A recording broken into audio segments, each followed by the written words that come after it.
This is Father Gregory Pine. And this is Father Patrick Briscoe. And welcome to Godsplaining. Thanks to all those who support us. If you enjoy the show, please consider making a monthly donation on Patreon. Be sure to like and subscribe to Godsplaining wherever you listen to your podcasts. Unless you don't want to, and then don't. But irrespective of whether or not you choose to like and subscribe, we're delighted to host for this guest episode one Keith Downey. Thanks so much for joining us. Oh, thank you so much for having me, both you guys. This is great. Hey. Okay, so our listeners will have already noticed that you have a radio voice, a voice fit for radio, and a TV face, a combo that rarely comes together. So congratulations. Thank you. But for those who don't yet know you from Morning Joy on Guadalupe Radio or from your social media presence at Grassroots Catholic, would you say a word of introduction? Who you are, where you're from, what you do? Yeah, so my goodness, I guess I should start by saying like my background is in theater. So I went to Arizona State University, known for sobriety and education. This is kind of great. Yeah. It's basically the Ivy League in the 1870s, right? That's what I've heard. Yes, that's the best way to put it, Father. So yeah, I growing up, I got to thank my parents for raising me really well in the Catholic faith. But there was a point in my life where I had one foot with my faith and then one foot living in the world, which we all know that doesn't really work out too well. Long term, it's very challenging. And so that's kind of what I did. I got a degree in theater and was part of a sketch comedy group at Arizona State University. And this is kind of a funny story. So majority of these people, they weren't of any faith, right? So it was comedy. It was edgy back then. Some of the things that I look back, it's kind of like, I shouldn't have done that. But there was a time where I'm like, okay, well, I need to do something aside from, this comedy stuff. And so I joined Students for Life just because I knew that was, even though I was, a practicing Catholic, I still went to Mass on Sundays. There was still moments where I was very much practicing and not good at it. And so there was a time where those two worlds blended, they collided, and I had to be like, hey guys, I'm not gonna be able to stay for this writers meeting because I need to go to the Student for Life meeting. And they're like, oh, okay, well, all right, Student for Life. And I was expecting there to be some resistance, some yelling, but they were actually very accepting. They're like, wow, Keith, this is incredible. Like, I too want to learn a lot. I want to learn for life. I want to be a student for life. And I realized that they thought I was part of a club, Students for Life, not Students for Life. And so there was this awkward moment where I'm like, okay, so those big posters that are up in campus when you're walking around, like, oh yeah, those are horrible. Yeah, that is Student for Life. Yep. And they're like, and then there's just a cold chill in the air. So anyways, that's kind of like my life in a nutshell. Just, although I obviously, I've come to be both feet in the faith and not so much of the world, but there you have it. So it turns out it wasn't like hang gliding or, some other kind of awesome high adventure, like for life. Right. Yeah, right. We think killing the babies is wrong. Yeah. Yeah. And apparently that doesn't, it's not very an exciting thing once you explain it to someone like that's pro-choice. A whole group of people that are pro-choice. They don't like it for whatever reason. I don't know. This crazy world of ours. Would you say, Keith, is that like the first, we're sort of chuckling about it. Father Gregory and I have certainly found ourselves in similar situations where you realize, this is now an apologetic moment. Is this like the first core where you realize that you were standing up for the faith, that you had to put forward what it is that you really believe in? It kind of was. I would say the moment that really kind of solidified it for me was when I was living in Chicago. So this group and I decided, let's go to Chicago. It's basically the Vatican of comedy. I don't like to say the Mecca of comedy anymore. It's the Vatican of comedy. Yeah, we've got a place too, right? Right. We can say our place. Very important. And so we went there. I studied at Second City, joined their conservatory program, and we were also performing on the side. And we all lived in a like 1800 schoolhouse together. And there was a Catholic church, like maybe 4 minutes of walking distance. I kick myself now thinking like I could have actually walked to daily mass and I didn't. Anyways, so there was a bar right across the street from this Catholic church, of course. And we would perform sketch comedy at this bar every so often. And we had one specific show on St. Patrick's Day. And I'd gotten to know the pastor of this parish pretty well because I was very homesick. And the only place that I would go to that would eliminate this homesickness would be going to this parish, going to mass. And he was there, like right in the front. And we were doing a section of the show where it was just straight improv. And I have to say, I am the worst, absolute worst at improv. Like, talk about thinking on your feet. I'm not just not really good at it. And so I would try my best. And there was one moment where one of my colleagues, I guess you'd call him, went up and made just like a derogatory joke about the priest. And I don't know how this is my guess. It's the Holy Spirit that went through me because immediately I thought of a rebuttal and I stepped up. I did it. And it was done in a way that wasn't mean towards the other guy, but essentially I stood up for him and the Catholic faith, and people roared with laughter. I don't even remember what I said, but it was one of those moments where I'm like, okay, all right, I see what you're doing, Lord. Okay. So, yeah. So apropos of preparation, now there are various ways in which to conduct one's life. You can prepare or you can not prepare. It seems like we're, supposed to employ or deploy a gentle blend of both. So like the Lord tells us, you shouldn't like rehearse the words ahead of time because you can rely upon the Holy Spirit to supply you with what's good in life.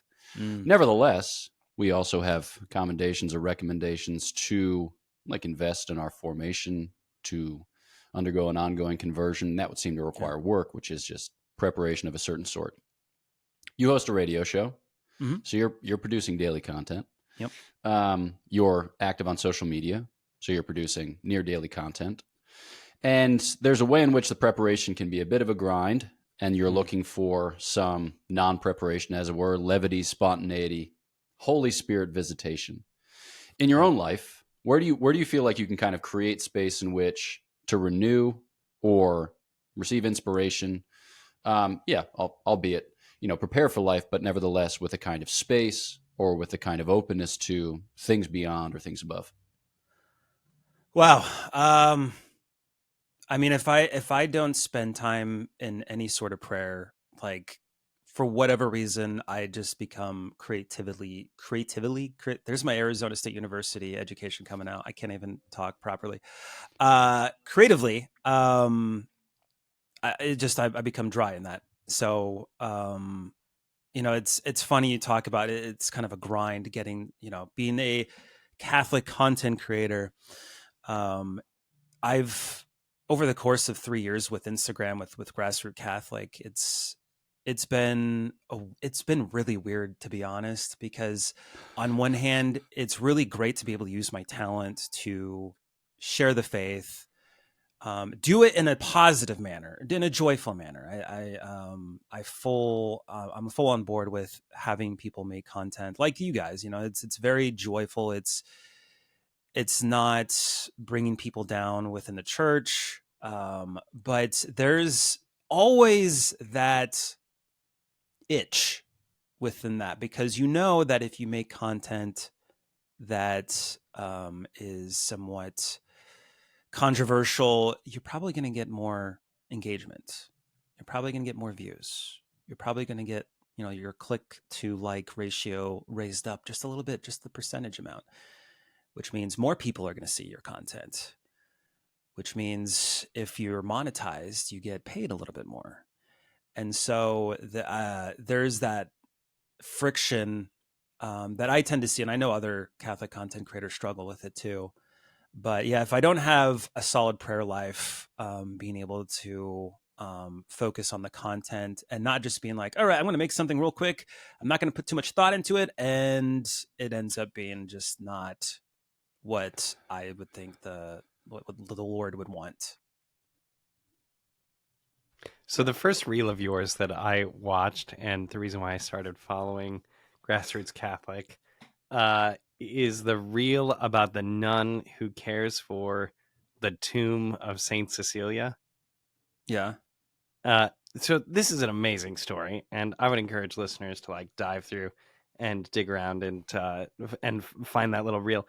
But I remember just the impact that one little story had on me that day. Yeah. You know, and I working through content all the time with our Sunday Visitor and with my other projects, so I'm reading through news. But the little video of the nun was like living rent free with me for the rest of the day. I really loved it, and so I found that there is an impact that Instagram can have that does actually communicate that kind of joy, that does give hope in places where there's often contention or something far worse, where there's a debate. You know, the place where I spend most of my time, if I'm being honest, is on X, which is just a very different that's a very different place than Instagram. I always point out to people, like, look, it's not Reddit. You know, on the social media hierarchy, Reddit is obviously below X, so I'm not down there in the very depths. But I wonder when people push back and they say, now Keith, you should be doing something with more meaning, something with more purpose than creating Instagram reels. So what's your response back to that? How do you promote the kind of good things that you're actually doing? How do you defend that project? You know, I haven't had anybody tell me I shouldn't be doing. So what people have told me to do will be like, you should talk about what Pope Francis is doing or what he isn't doing. And I've been having people tell me to like really go far into the, I don't want to call it like far right of the church, but it's people. I understand, you know, they are they want their particular liturgy, and I understand that. But then, like, it all becomes kind of like an echo chamber that I don't want to be a part of. And so when people try to like, you need to talk about this is what's going on in the Catholic Church, you should really be talking about it. I'm like, do I really need to be talking?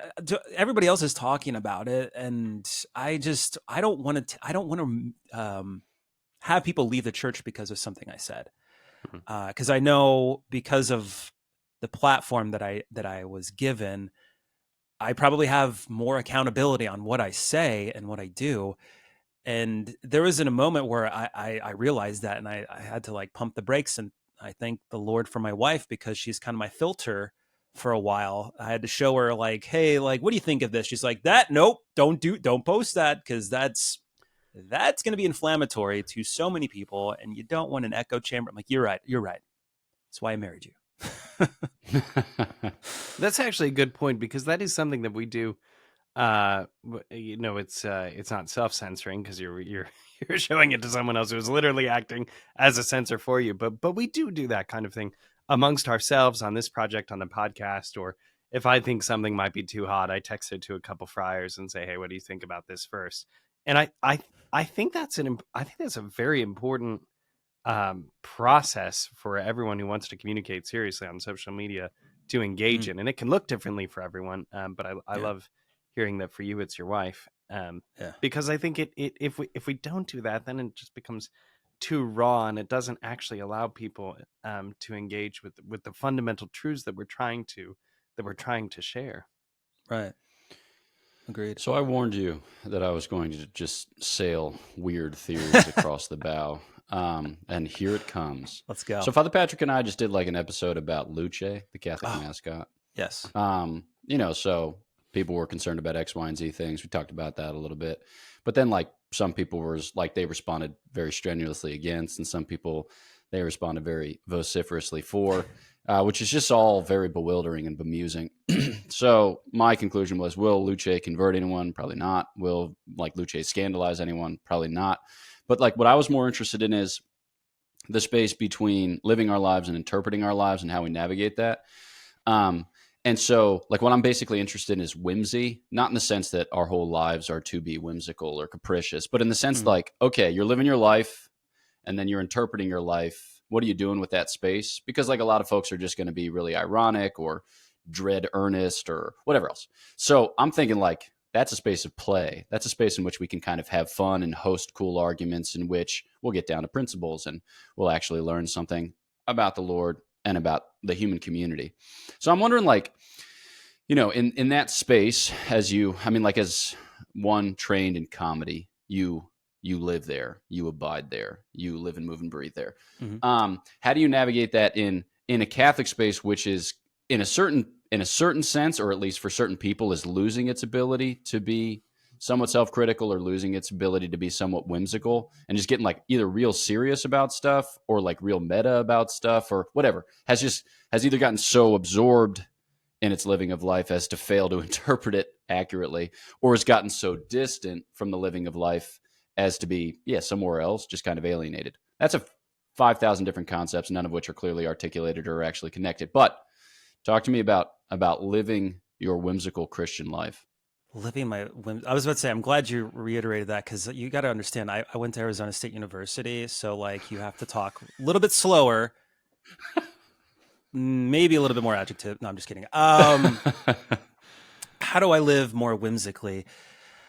So when it comes to, because you have to, there is a line that you cannot cross. I feel as not only if I consider myself to be a comedian, but like a Catholic one who makes content. And sometimes I do make sketches every once in a while.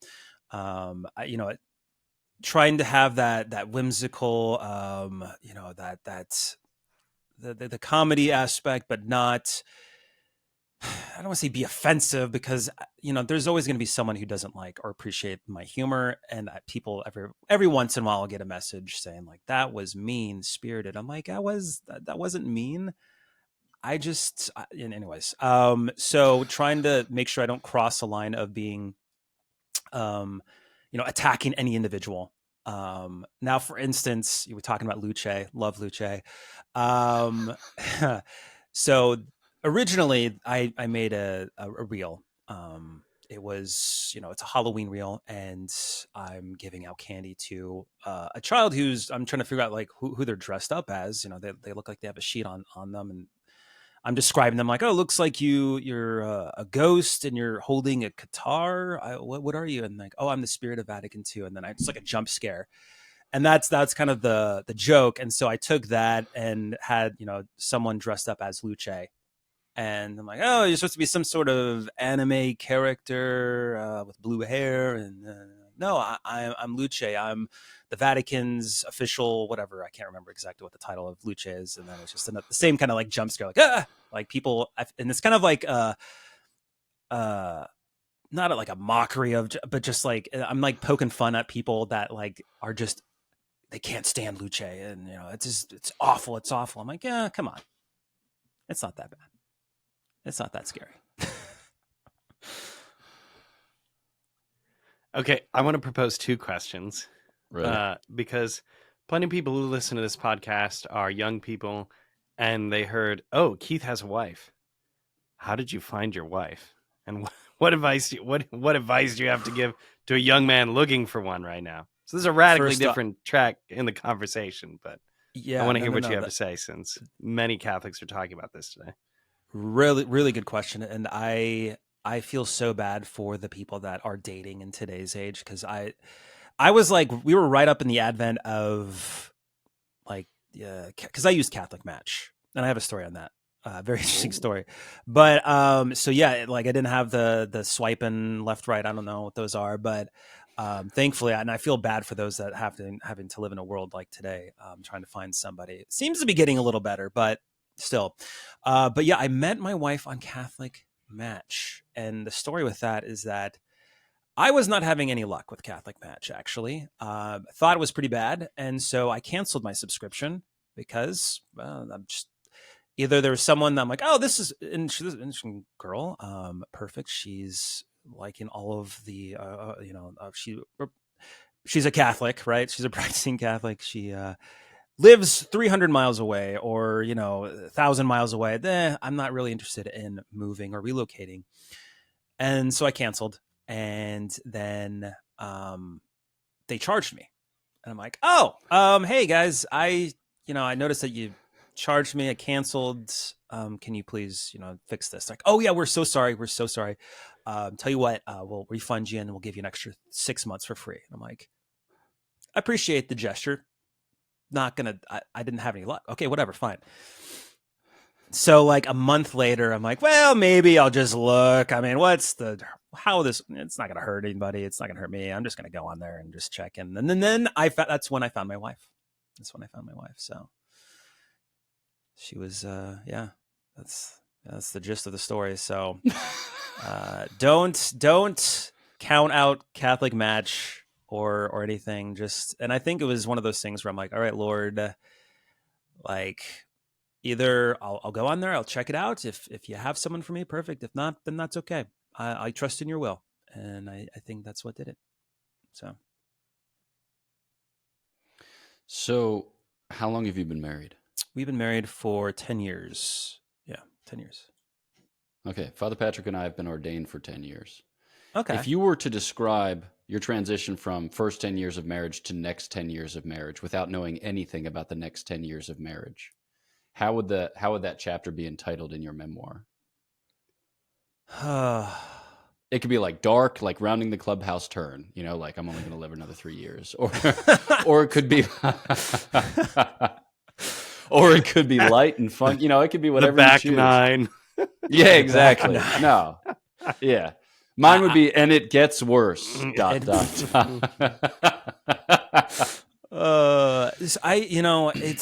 I would probably say sanctifying, because over the course of the last 10 years, I mean, I've been a bachelor for majority of my adult life, really, up until I was 28, and so I've had to really work on myself on being less all about me, especially when I started having kids. Like it's now the focus is less on me and it's on my wife, focusing on my wife and also on my kids.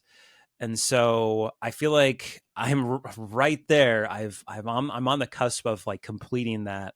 I'm still a work in progress, but I think in the next 10 years, it'll be less about having to curb the pride aspect that I struggle in.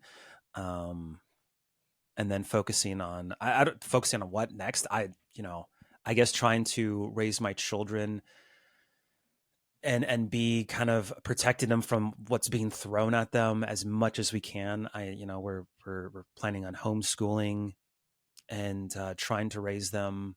Not to say that our parents didn't do a good job, but trying to one up them, and I guess in a manner, like really trying to implement a good prayer life, showing them what to do, and making making the faith, not that it needs to be exciting, but just like being excited about the faith. So I think that's kind of where the trajectory is. You could also name it delegating, and then just have a picture of your 7 children performing household tasks, some of which are in fact your response. Like have one of them like balancing your checkbook. That'd be tremendous. Probably would work better if I did that than my own self. So I'm on board. Nice. I do think that there's something about family life, though, that well, there's not something about it. Gosh, that was so lame. Family life radically alters the way that my friends view reality, the way that they view their own lives, the way that they view their past, even, right? Just their time as fathers, their time loving their children, in the same way that the priesthood has marked and changed my life. It's marked and changed me. What are some of the things you didn't expect, hidden joys or challenges about being a married man today and trying to juggle all the different things you're doing? I wanted to get into family life and talk just a little bit about finding your wife and everything else, because it seems like you're straddling these two very complicated universes. How do you live online and work as hard as you work, create as much as you create, and live completely for and with and in your family life? Because it seems like these are two different universes that you're straddling. Yeah, that that is the main challenge, right? Because it's I guess at the end of the day, you really have to have a calendar, I think, and scheduling things are very important because I'm one of the person, for me, like it's really challenged to schedule creativity because oftentimes when you schedule creativity, you're like, all right, so from now to 2, I am going to be creative. It's like that never happens. It's usually when you're not doing something creative is when the creativity strikes. And so trying to, when something happens, something creative happens, writing it down and then moving on, and not, because you're right. Like they are two worlds and one is more important than the other. The vocation is absolutely most important, but I thought you were going to say Instagram. Well, that was my second answer. Darn. Okay, no. So, and that's the thing. Like my wife, I don't post about my family because, I understand people like to post their family. That's cool. I don't want people to there's got to be some level of privacy, some level of separation. And it's a challenge separating, what you create, content on social media. And then obviously I'm a father. I'm also a husband. I need to dedicate time for them. But then I also have to dedicate some time to create content. And so, there was growing pains. My goodness, where that's the thing with social media is that you remember Tamagotchis, right? Oh yeah. Yeah. The algorithm of social media is like a Tamagotchi, meaning that if you don't feed that's great. That works for Tamagotchi, yeah. It's going to die. And that's kind of what social media has created. If you don't post, let's say you post consistently one reel a day, let's say Instagram, and then you stop, the system will understand that, hey, you're not feeding me anymore. So I'm not going to showcase any of your videos. Also, people are not going to see your content. Your visibility will go down. Your engagement will go down, and everything goes down. And then you realize, oh, okay, I got to create something. So you create something, and then it's like trying to get up to that point that you once were. It's disgusting. I hate it. It's the worst. So long story short, it is, and I have friends who also come across this challenge of focusing on your vocation is more important than creating content. Even though you create this content, people love it, people are eating it up, you're getting all this visibility, and it's that doesn't matter. I need the visibility that I'm getting from my family should be enough. And so there is definitely a lot of friction with that, and you really have to be careful not to do the one that's not your vocation over your vocation. Yeah. Okay, so one last or one final follow-up question apropos of this theme. So St. Augustine draws this distinction between to use and to enjoy. And he says that we use means and we enjoy ends. And then St. John Paul II really insisted during his papacy that we treat people as an ends of a certain sort or an end of a certain sort. Obviously, God is the ultimate end, but we don't want to find ourselves in the type of relationships where we're consistently using other people. Now, mind you, does that mean that we need to strike up a lasting friendship with the cashier at the supermarket? No, we can have good boundaries and be responsible human beings as we navigate this world of ours. Nevertheless, when we find ourselves using other people, something has gone wrong. Now, I've heard it said that social media is a place in which there's just use. What? Like the algorithm is weaponized. It's a pornographer run by a bot, that answers to a dancing monkey. It's just insane. It's totally insane.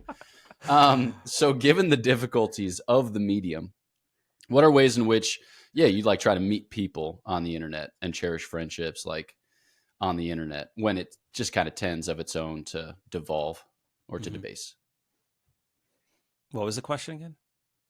How do you meet people on the internet? How do you hold Go off Sun use? Devils? Yeah, exactly. Let's go. How do you meet people on the internet? So, like, how do you create space in which to enjoy those kind of like those people and those relationships rather than just lapse into use of a crass sort? Yeah, I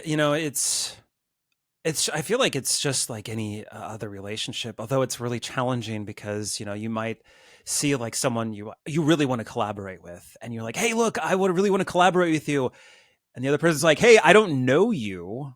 So this is cool, but I Get don't off like my lawn. And so is one of like even when people have messaged me, I so much appreciate when people are like, hey, I think I like your stuff, or they like will laugh, and so it's like it's kind of like this gradual relationship building where they can send me a message and I'm like, hey, no, that's cool, thanks for liking that, that's great, and then like a natural conversation, especially if they're like another Catholic content creator. It's just like, hey, we've talked, you want to like collaborate or something, and so it's just I think it's easy to treat people just like on any other platform, like they're not quote unquote real, or they just it's a different way to communicate. And so just knowing that like, hey, this is another person on the other side of this account, and simple like greeting goes a long way, instead of just like getting to like, hey, my name is Josh or Greg, and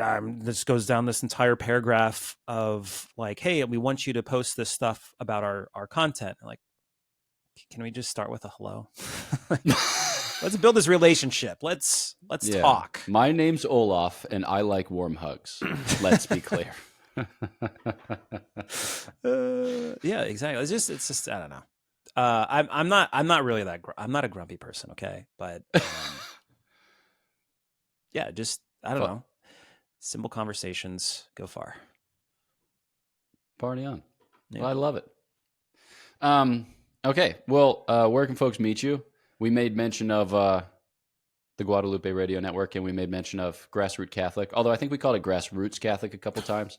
So people will be just losing their minds trying to figure out where that S is. It's like, sweet Christmas, you misled me for a 30-minute episode. But folks can find you there, but can you say a word as to where else they might find you, or just how to find you at those places? Yeah, Guadalupe Radio Network, Morning Joy Where Truth Matters. That's the show that I host every weekday. Grassroots Catholic, yep, or Grassroots. I'm sure it'll be directed to the same place. I have a sneaking suspicion that the Grassroots Catholic people are terrible, though. I hate those like guys. The worst people. They're probably awful. They're not at all like Grassroots Catholic. No, not at all. I'm actually part of a Eucharistic miracle movie called The New Manna. It's in post-production, but I played John the Baptist. So that should be coming out, I think, within the next year or so. So stay tuned for that. That's awesome. The New Manna. So yeah. With which production company? So I don't know exactly the production company per se, but is directed by Angela Labuti, and yeah, there's a lot of people involved in it. That's like Bass Rutten is in it. Tanner Kalina is in it as well. So there's a variety of people. It's really great. Yeah, that's awesome. Yeah, cool. Well, kudos for being a grassroot. That is grass, which has just like a single taproot rather than those like low commit fibrous nonsense things. Seriously. Because you're interested in laying hold of the earth and not letting go. So thanks for taking the time for the episode, and look forward to chatting at the next opportunity. Thank you. Appreciate you guys. Thank you. Boom. All right, turning to the listener, thanks for listening to this episode of Godsplaining. What's to be said at this stage of the game? Father Gregory never remembers, but when he does remember, he directs you to godsplaining.org, where you'll find events and merch, and also to the various social channels on which things happen. Father Patrick and I recently recorded a reel that I actually thought was funny, which happens once a year or two. So I'm pumped about that. Jesus is Lord, especially so in this year of grace 2025. All right, so Pilgrim of Hope It Up, and we'll look forward to chatting with you at the next opportunity here on Godsplaining. Peace.